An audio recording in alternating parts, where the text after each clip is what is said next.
साधूंच्या नावावर सरकारनं संधी साधूपणा करू नये, तपोवनमधील वृक्षतोडीवर राज ठाकरेंनी ठणकावलं.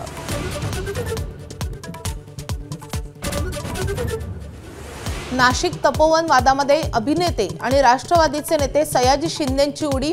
एकही झाड तुटू देणार नाही, झाड तोडल्यास माफी नाही, सयाजी शिंदेंची गर्जना.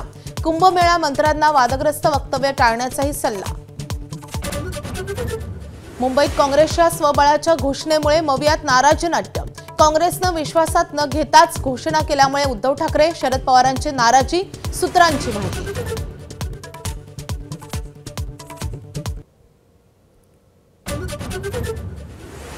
छत्रपती संभाजीनगरातल्या मतदार यादी घोळ्यांचा पालकमंत्री शिरसाटांनीच वाचला पाडा.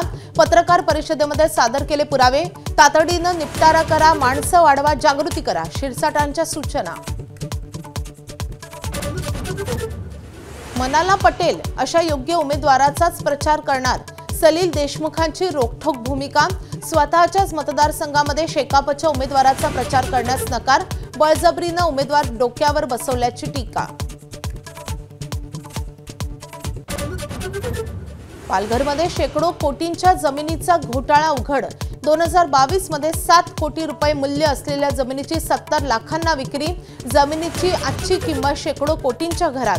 गुन्हा दाखल करण्याचं सहाय्यक निबंधकांचं पत्र.